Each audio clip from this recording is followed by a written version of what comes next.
Continuamos con las soluciones analíticas para el análisis de velocidad. Ya tenemos la solución analítica para la posición.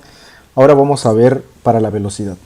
Y tiene que ver con el mecanismo de 4 barras conjuntas de pasador, que es el mecanismo que hemos estado analizando hasta ahorita. La de 4 barras, que es la parte más simple. Entonces en el tema anterior, que era el análisis, que fue el análisis de posición, establecimos la ecuación de lazo vectorial, y la ecuación de lazo vectorial establecía que sería R2 más R3 menos R4 y menos R1, que eso fue lo que ya habíamos visto anteriormente. En cuanto al diagrama, pues sigue siendo el mismo. Tenemos pues el punto 2, que son las bancadas, y también el O4, ¿sí? Seguimos teniendo el eslabón A, que sería la manivela. Tenemos el eslabón B, que sería el acoplador o biela, y tenemos el eslabón C, que va a ser nuestro balancín. Y tenemos, pues aquí vamos a suponer que hay un eslabón, que sería la distancia que hay entre las bancadas, que está fijo, y sería D. En esa dirección tenemos pues R1, tenemos R2, tenemos R3, y tenemos R4, que son los vectores de posición. Y en base a eso pues hacemos el análisis igual del lazo vectorial, que ya lo establecimos en la clase anterior cuando veíamos el análisis de la posición. Por lo tanto vamos a ocupar el mismo diagrama, pero miren, aquí seguimos teniendo el ángulo θ2, seguimos teniendo el ángulo θ3, seguimos teniendo el ángulo θ4, pero ahora vamos a introducir un nuevo parámetro, que va a ser una velocidad. Y esa velocidad pues tiene que ser una velocidad conocida o una velocidad de entrada. Recuerden que vamos a tener parámetros de entrada. Nuestro primer parámetro de entrada pues va a ser ese ángulo que nosotros vamos a conocer o vamos a establecer. Y recuerden que el ángulo nosotros lo hemos estado utilizando, el ángulo θ2, en un dominio menor o igual a 360 grados o 2π y mayor o igual que 0, ¿sí? Ese es el dominio que nosotros vamos a considerar para ese análisis de posición, que puede ser el dominio que ustedes quieran, o puede ser desde 0 hasta 180, que es media vuelta, o simplemente pi, o hasta 90 si ustedes quieren, ¿sale? Ahí es el dominio que nosotros queremos trabajar. Nosotros estamos estableciendo que es una vuelta completa. ¿Por qué? Porque se trata de un mecanismo tipo Grashof, ¿no? Que da una vuelta completa. Al menos la manivela hace una revolución completa, que es la parte o el eslabón A. En esa dirección, como estamos viendo el análisis de velocidad, ahora vamos a tener también una condición de entrada, que es la velocidad. Y esa velocidad, su condición de entrada va a ser omega 2. ¿Sí? Ese va a ser la condición de entrada en cuanto a la velocidad omega 2. Una vez teniendo la ecuación de lazo vectorial, que es lo que teníamos aquí, pues vamos a hacer algo semejante a lo que hacíamos anteriormente. Y decíamos que esos vectores de posición, pues va a ser A, que en sí sería la distancia del eslabón o el tamaño del eslabón, ¿vale? Y recordarán que pues sería la magnitud de ese vector, la magnitud o el módulo, y lo vamos a multiplicar por la notación euleriana, ¿sale? Que sería E a la J θ por 2. Es lo mismo que en posición, entonces más B, que es el tamaño del eslabón, que va a multiplicar por la función exponencial elevado a la J por θ3, que tiene que ver con su ángulo, menos C por E a la J por θ4 y menos D por E a la J por θ1. Es la misma ecuación para que nosotros podamos determinar la posición, es la misma, solamente lo estamos sustituyendo en una notación euleriana. Por lo tanto, ustedes recordarán que si yo tengo la posición, una posición S, como lo veíamos en dinámica, si yo saco la derivada de esa posición con respecto del tiempo, pues yo obtengo la velocidad. ¿sí? Si yo derivo, si saco esa segunda derivada de la posición con respecto al tiempo al cuadrado, pues yo obtengo la aceleración, ¿sale? Entonces eso no se les olvide, esto es a manera de recordatorio, de la derivada de la posición con respecto al tiempo, pues resulta en la velocidad, ¿sale? Teniendo en mente eso, vamos a sustituirlo, pues ahora aquí. Entonces, para obtener una expresión para la velocidad, pues esta ecuación que tenemos aquí, lo vamos a derivar entonces con respecto al tiempo. Recuerden que esto es la posición. Esa ecuación del lazo vectorial era para la posición, eso lo vimos en el tema anterior. Entonces, si yo quiero obtener una expresión para la velocidad, pues voy a derivar esta ecuación con respecto al tiempo para obtener una velocidad. Por lo tanto, si yo derivo la ecuación 4,5, voy a obtener la siguiente relación para la velocidad, ¿sí? Lo estoy diferenciando con respecto al tiempo, ¿vale? En donde mis variables dependientes pues van a seguir siendo θ2, θ3 y θ4. Y mi variable independiente también ahora va a pasar a ser el tiempo, ¿sale? Entonces, como en la posición, nuestra única variable independiente pues era θ2, que era el parámetro que nosotros ocupábamos de entrada y que su dominio era de 0 hasta 360 grados. Pero ahora aquí vamos a introducir una nueva variable independiente que va a ser el tiempo, ¿sale? Entonces, ahora sí, eso ustedes le pueden arrastrar el lápiz para que puedan ver cómo surge pues esta derivada de aquí. Incluso lo pueden hacer en matemática. Si quieren, háganlo en matemática para que les resulte un poquito más fácil.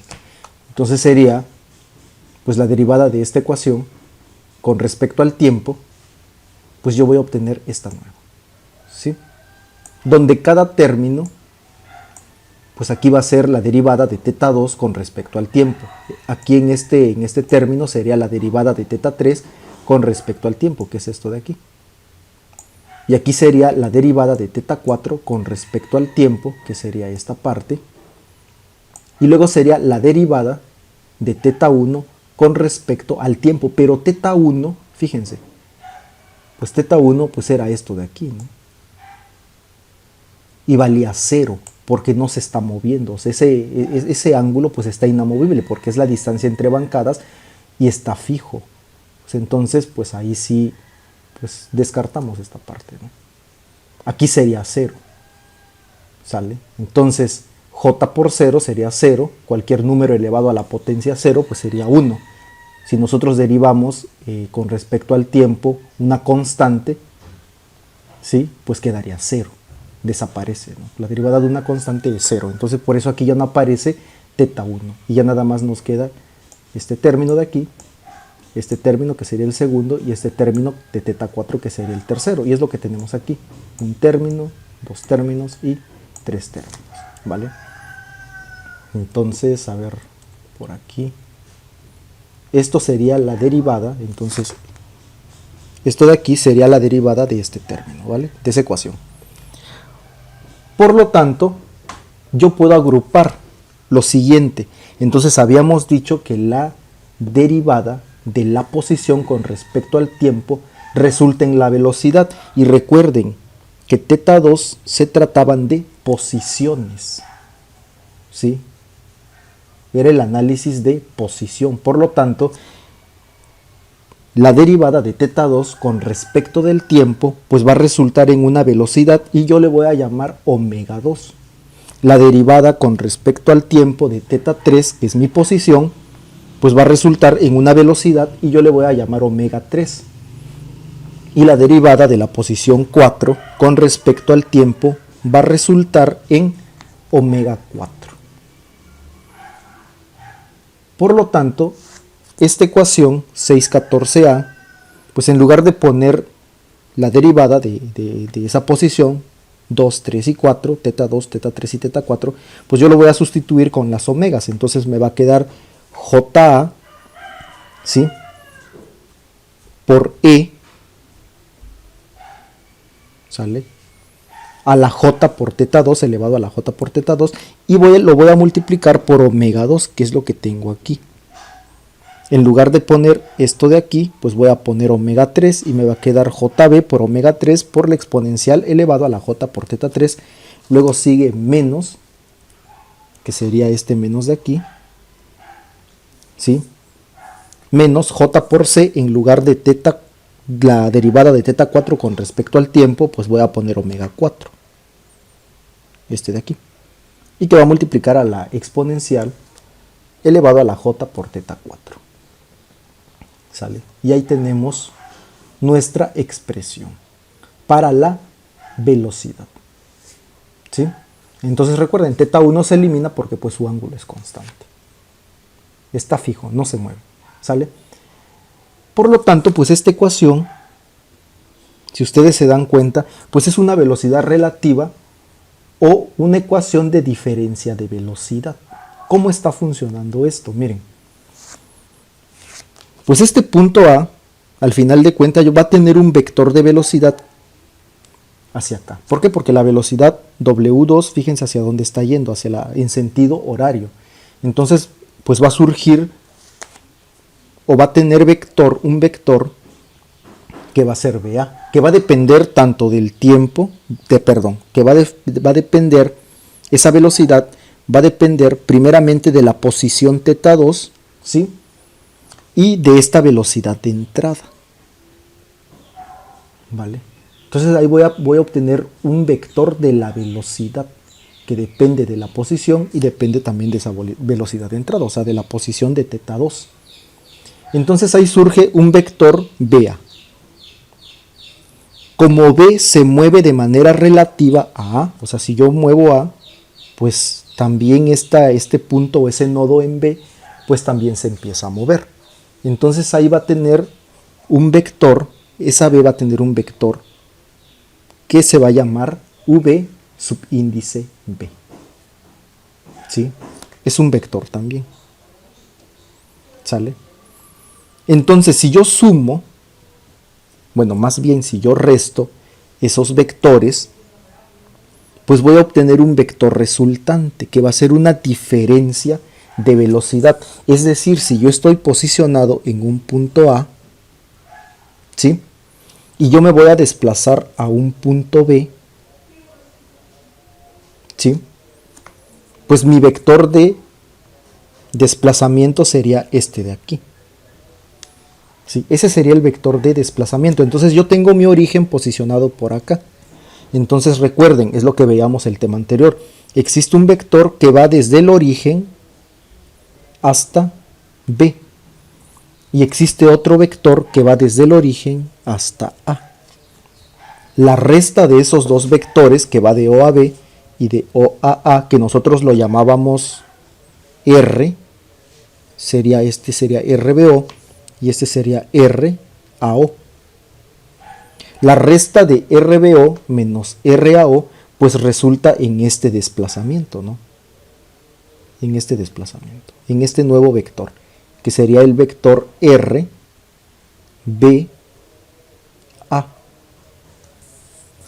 Pero también, si yo voy desde A hasta B, pues yo llevo una velocidad. Llevo una velocidad. Y yo voy a decir, o puedo decir que es una velocidad BA. Es un vector. Por lo tanto, desde el origen hasta B, pues también existe una velocidad que es un vector BO. Y desde el origen hasta mi punto de partida, que es A, pues también existe una velocidad, que yo lo voy a poner por aquí, y va a ser la velocidad AO, que es un vector. Si yo resto la velocidad BO, y le quito este vector, que es V subíndice AO, pues yo voy a encontrar este nuevo vector, que se llama el vector V subíndice BA, que en sí es una diferencia de velocidades. O sea, aquí llevo una velocidad y aquí termino con otra velocidad. Entonces es una diferencia de velocidades. Es lo mismo que está sucediendo aquí. Miren, aquí tengo mi vector VB y aquí tengo mi vector VA. Y existe una diferencia de velocidades que tiene que ver con esto, miren. Esto de aquí. ¿Sí? Tiene que ver con eso. Por lo tanto, pues yo puedo establecer, fíjense. A ver. Ahí está. Entonces, aquí lo voy a hacer de este lado, a ver. Voy a borrar esta parte de aquí. O mejor lo dejo, lo voy a dejar, lo voy a hacer de este lado. Entonces, fíjense. A ver, voy a borrar esto de aquí para que puedan ver. ¿Sí? Entonces, fíjense, yo estoy yendo de este punto y termino aquí. Por lo tanto, pues mi expresión sería, o sea, este sería mi punto de partida y aquí sería mi posición final. ¿Sale? O sea, yo estoy yendo desde A hasta B. Y sí, miren, pues cuando vimos el análisis de posición, pues así era mi desplazamiento. Yo iba desde A, iba a terminar en B. Así era mi desplazamiento. Y aquí también, miren, estoy iniciando en el punto A y voy a terminar en un punto B. Por lo tanto, pues sería B, la velocidad B, menos la velocidad A, el vector de velocidad A, va a ser igual entonces, pues esa diferencia de velocidad que sería BA.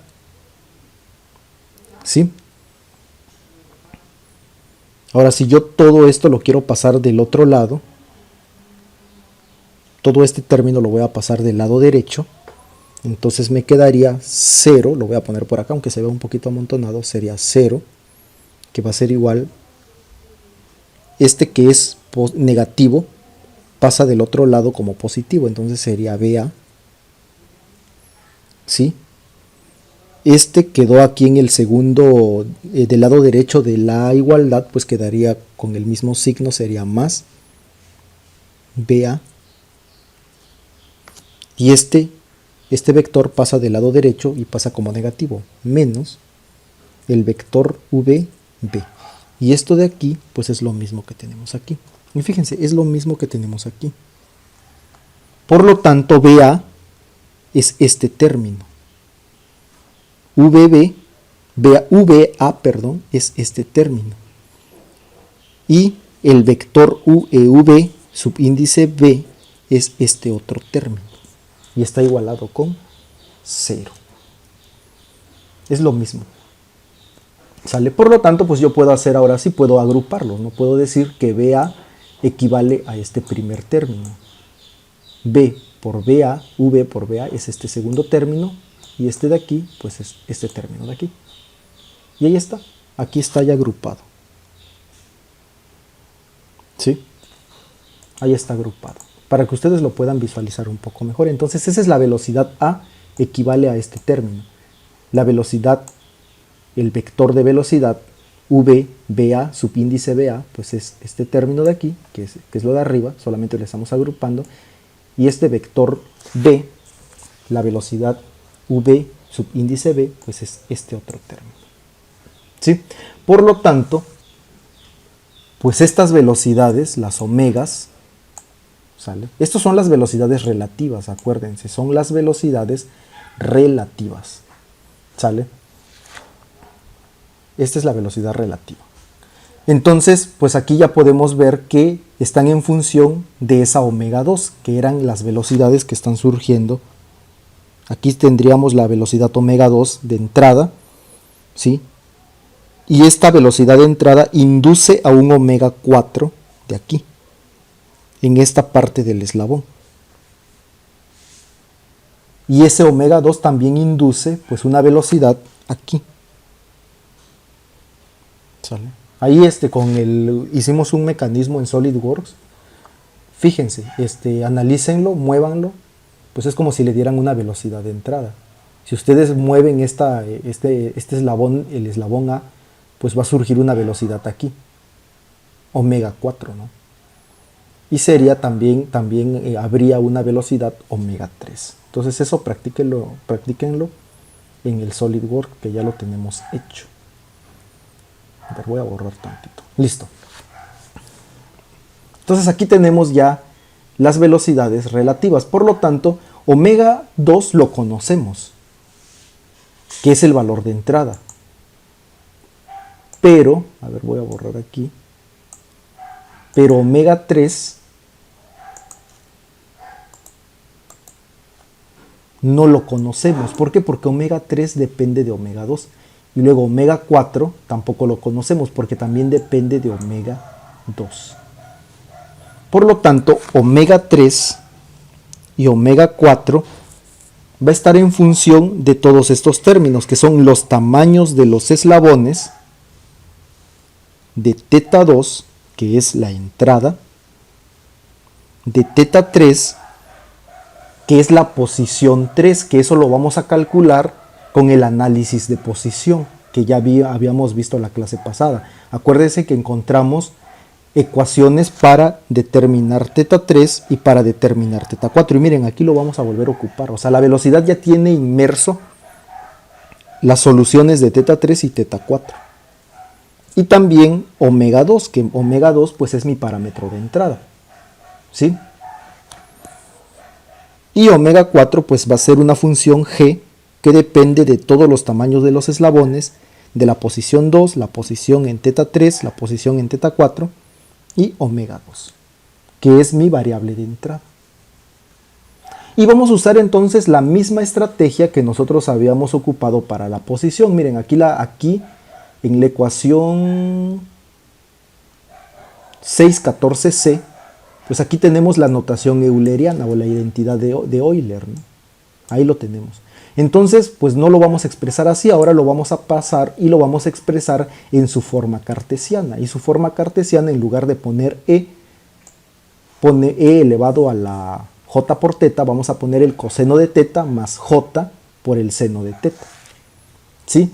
Donde j, recuerden, j era el operador. ¿Sí? Era como si fuera el número imaginario, ¿no?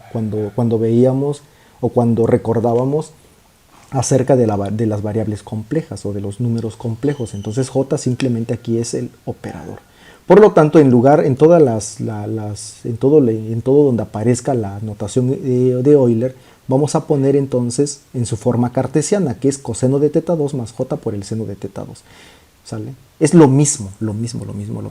Aquí.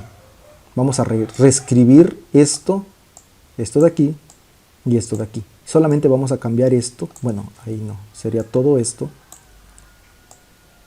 Todo esto, ¿no? Todo eso lo vamos a cambiar a su forma cartesiana. Por lo tanto, quedaría de esta manera. ¿Sí? Coseno de teta 2 más j seno de teta 2. Del otro lado, pues igual lo cambiamos en su forma cartesiana y quedaría en función de coseno de teta 3 más j seno de teta 3, coseno de teta 4 más j por el seno, más el seno de j por el seno de teta 4, que es lo mismo que teníamos arriba. ¿Sí? Entonces, fíjense, aquí tenemos una j afuera.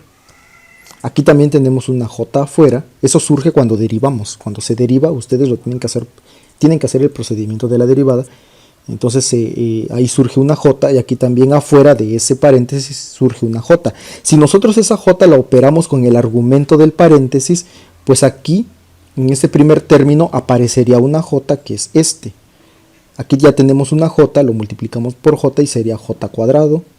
Aquí es lo mismo, aparece la j cuadrado, aparece j y j cuadrado. Pero recuerden que en números complejos la unidad imaginaria ahí era igual a raíz de menos 1. Por lo tanto, pues j, bueno, en ese caso sería i cuadrada,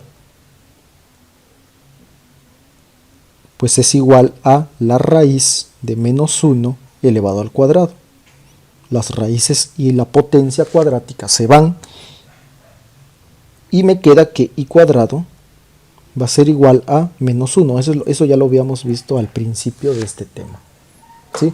Entonces, cuando veamos j cuadrado, pues va a valer a menos 1. Entonces, a ver, Borramos aquí.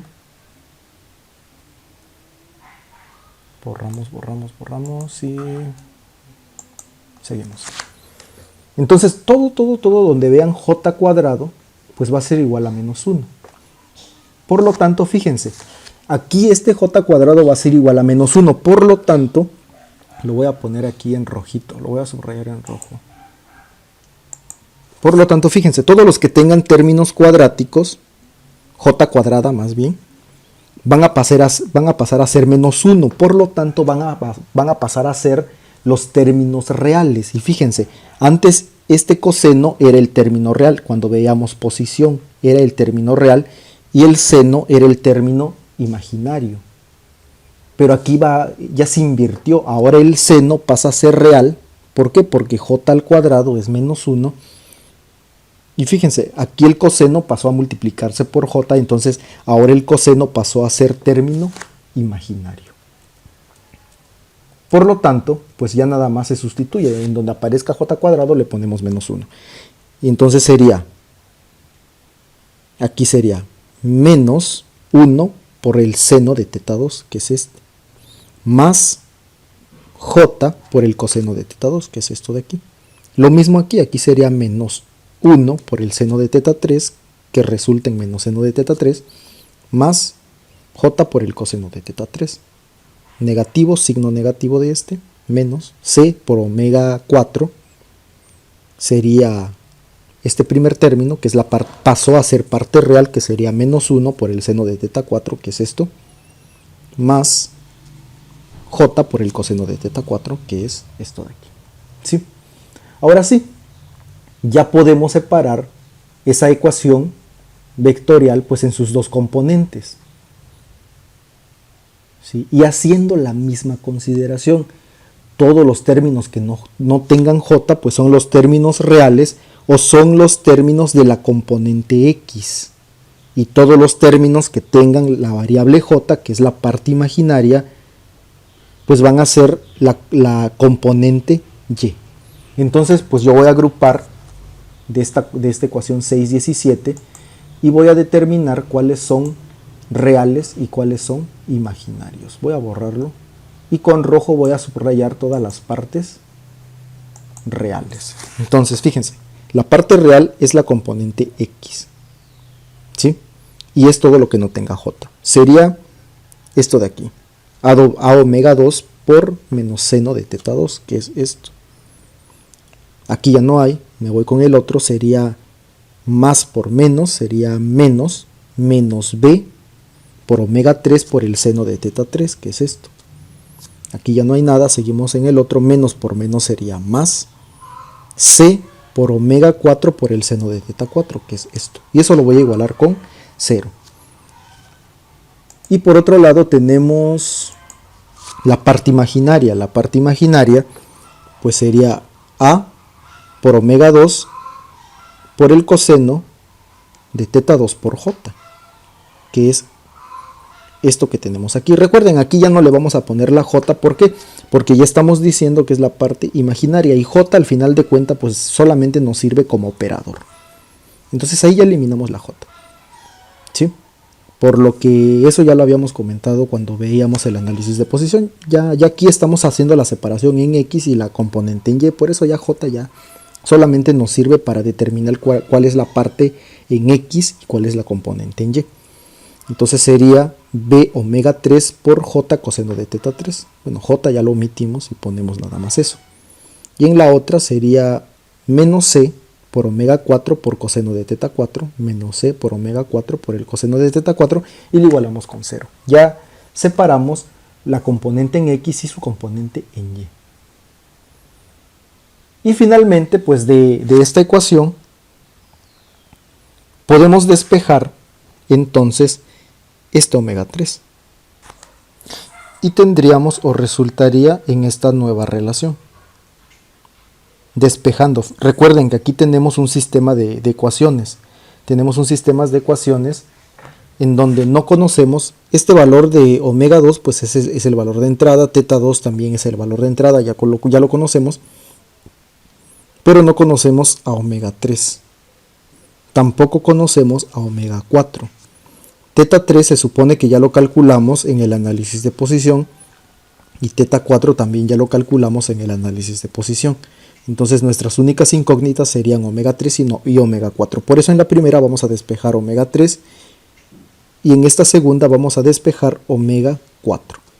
Entonces son dos ecuaciones, dos ecuaciones con dos incógnitas. Entonces eso pues ya lo pueden resolver. Y aquí tenemos esas relaciones. Entonces, una vez operando pues estas dos ecuaciones que tienen dos incógnitas, tenemos un sistema de dos ecuaciones con dos incógnitas, pues lo pueden resolver por suma, haciendo suma, sustitución, como ustedes gusten.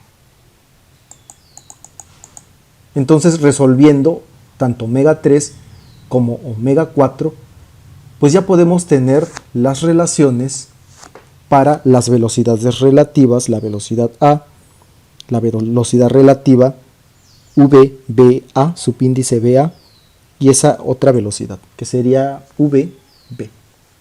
Esas serían las relaciones para que nosotros podamos determinar. Entonces, fíjense, aquí ya esto es lo mismo que tenemos aquí arriba, cuando la agrupamos, ¿no?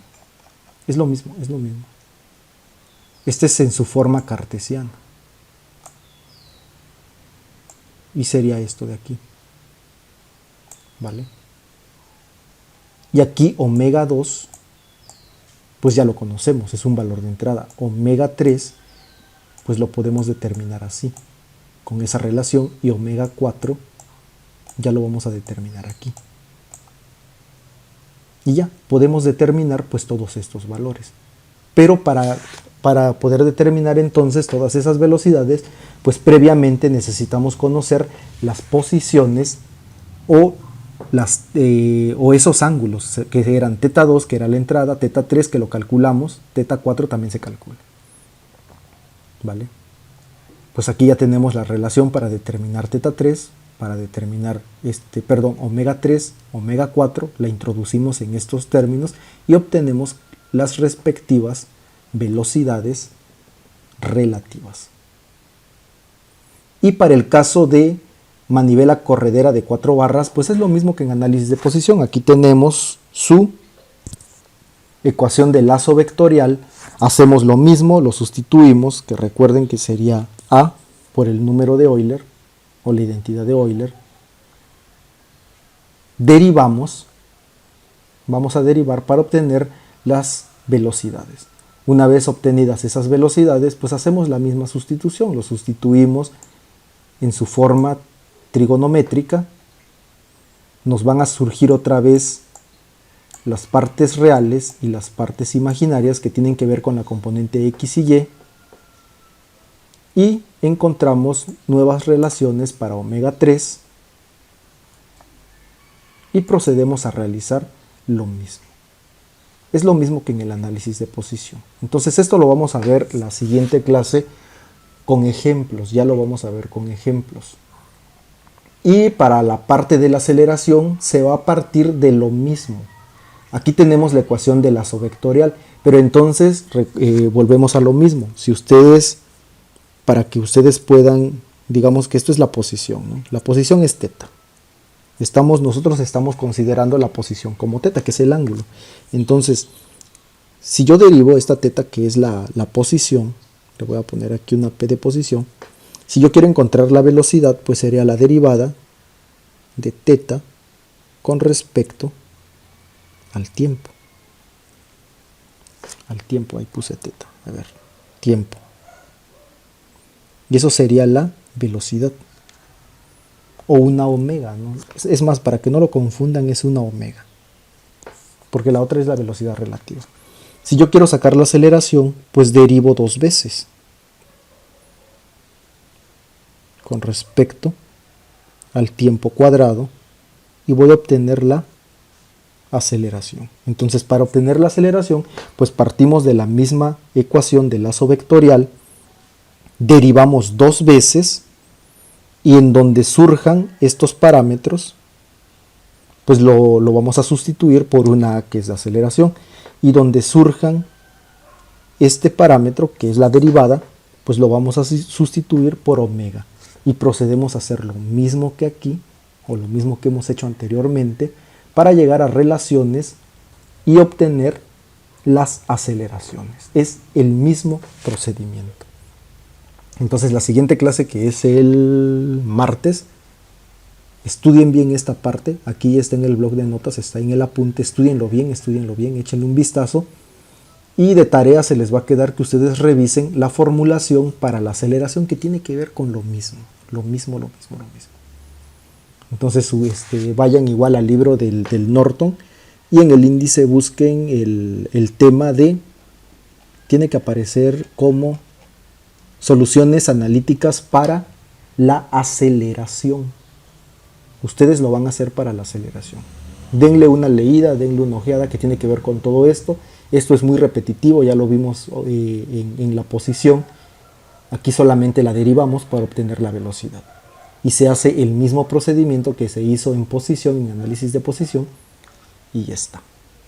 Háganlo para la aceleración. Busquen el tema en el Norton, es para la aceleración. Y tiene que ver con esto, ¿sale? Deriven 2 veces. Entonces, le vamos a dejar hasta aquí y continuamos el día martes. Y el martes, pues ya instalen el software que vamos a utilizar para resolver, que es el solver, ¿no? Entonces, el martes empezamos a resolver ejemplos. Durante la semana, yo creo, durante el fin de semana, les voy a mandar algunos ya hechos para que ya ustedes lo vayan manipulando y vayamos viendo pues cómo está el show e interpretemos las gráficas. Entonces sería todo y nos vemos la siguiente clase, la siguiente semana. Que tengan un buen fin todos. Saludos.